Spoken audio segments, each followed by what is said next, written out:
Right now, I want to bring in retired U.S. Air Force Colonel Cedric Leighton for some serious analysis. Colonel, thanks so much for joining us. What do you expect Hamas to do during this brief pause in fighting? Wolf, I think what they're going to do is they're going to move their forces around. They're going to try to avoid detection by the Israelis. And that speaks to the cessation of drone flights. Hamas is going to take advantage of that because of the surveillance picture.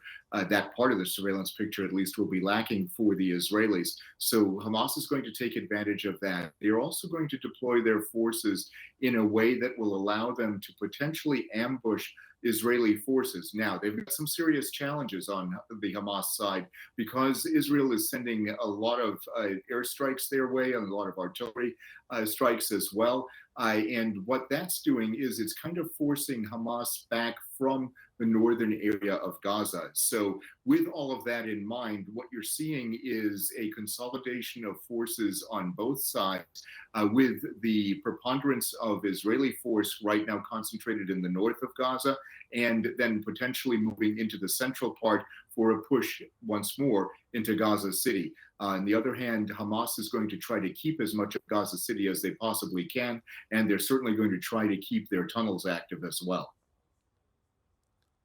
Colonel, Israel's defense minister, Yoav Gallant, says he expects the fighting against Hamas to last, in his words, at least another 2 months.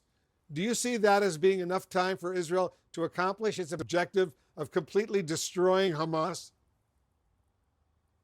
Not really, because destroying Hamas would require not only a military victory, but also a psychological and political victory.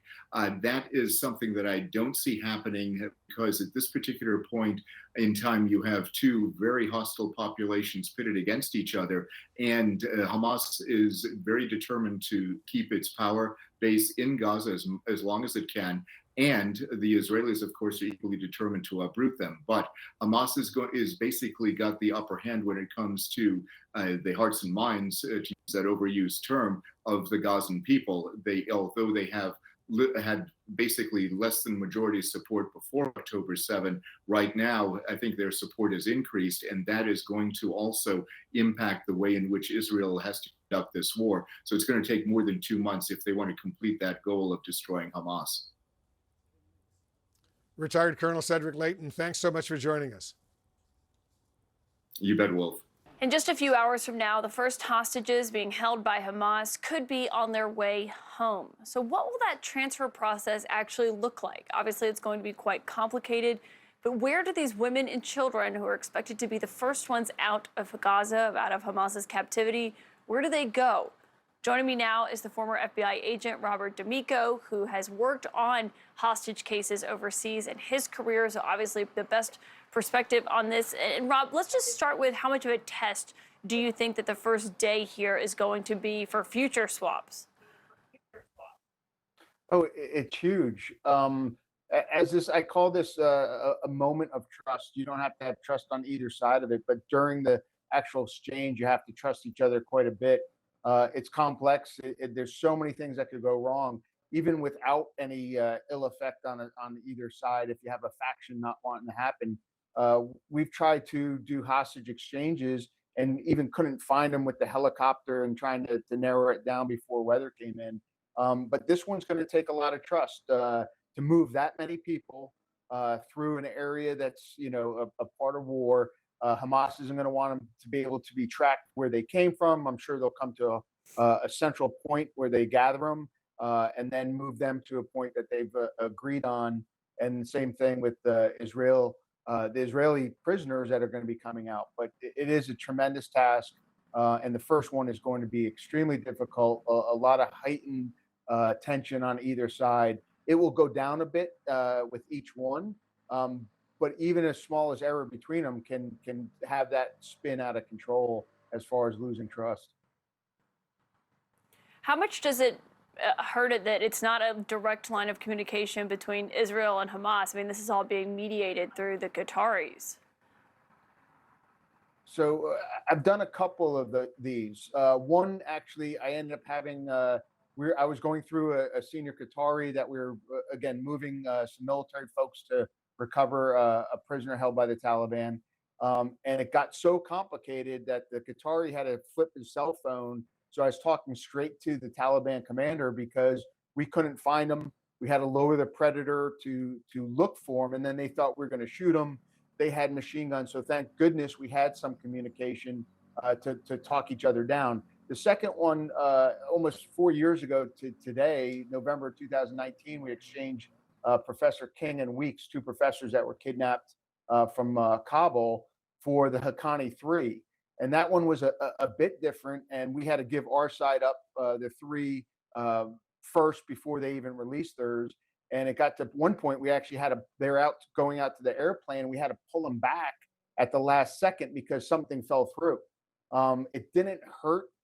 We did it the next day, but it was still a complex scenario. There's so many middle people involved to get word back and forth, but that was through the Qataris too. So again, the trust factor, the Qataris talking to Hamas, us talking to Qataris, since we've done it before with them, I think that helps a bit.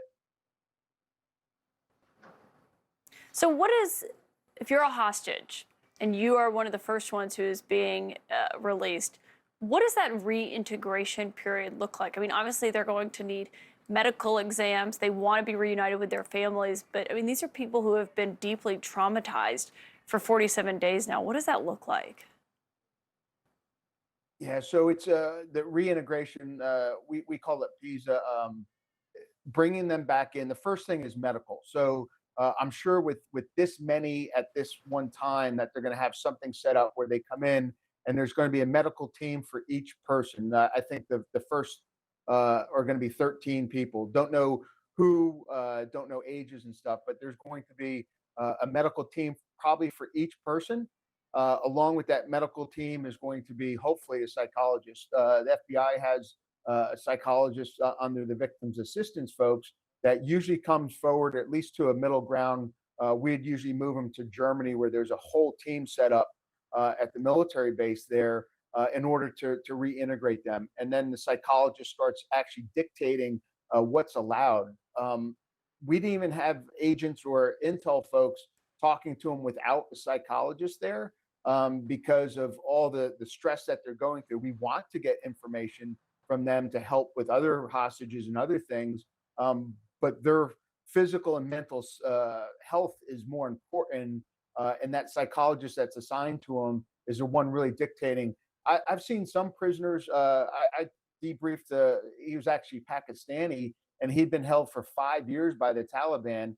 I debriefed him for about 5 hours before we sent him back, and he had me laughing. I couldn't believe how much sense of humor he remained after 5 years. He had a great outlook. Wow. He was making jokes and really coming around. That was incredible. That is remarkable. I mean, your insight on this is so fascinating, and obviously we're thinking of all of these who are going to be released. Robert D'Amico, thank you for joining us, and happy Thanksgiving. Thank you. Happy Thanksgiving to you too.